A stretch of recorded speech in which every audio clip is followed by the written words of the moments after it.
Oftentimes, when I'm working in my home office editing videos, I'll hear the neighbourhood birds chirping their little heads off from the many trees surrounding my house. The area just outside my window has several fences, the backyard gate, and my neighbour's roof. Naturally, I'll often find a bird sitting around this area twittering away. Sometimes it's a sparrow, sometimes it's an Indian myna, or a starling. But most of the time, it's a common blackbird. The little fellow is an introduced species, but he's been around for about 200 years, so I'd say he's earned his right to be here.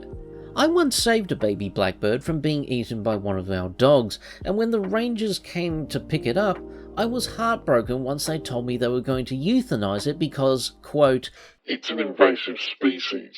Lethal injection by humans or eaten by a dog, the poor little sod never stood a chance.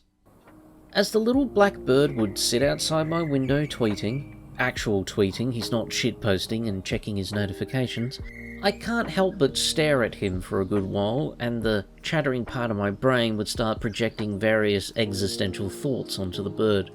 This isn't a new habit either. I remember doing this in primary school, staring at the bird outside the window rather than the work on my desk, annoying the crap out of my teachers.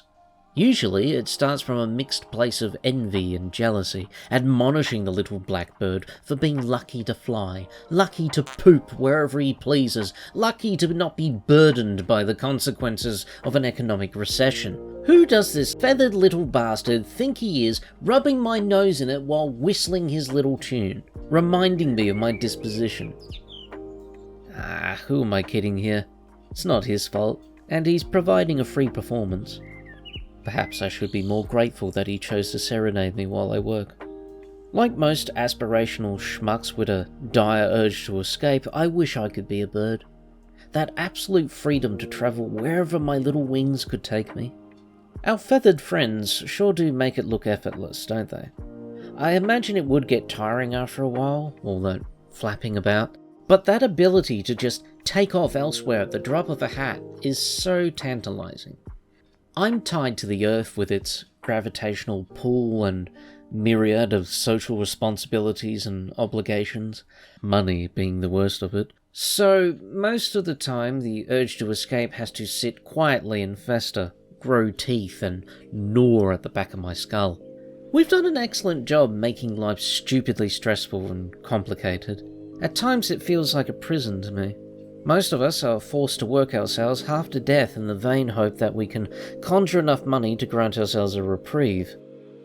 Even having the freedom to write this during my annual Christmas break feels slightly depressing because there are simply too many things I wish to do, places I wish to visit, and people I wish to spend time with, and will likely always have to fight tooth and nail to allocate what little free time I can acquire to do it all. Being self-employed means I can only afford to be away for as long as I feel clients won't forget about me. It's likely to remain the most difficult balancing acts I will have to perform for years to come, so I can get a slither of freedom later. All I can do is stare at the little bird outside of my window, be reminded of my mortality and the awful economic system I live in, and hope I don't have to grind another 30 years of my life away for a chance at the last 10 to spread my own little wings and fly away.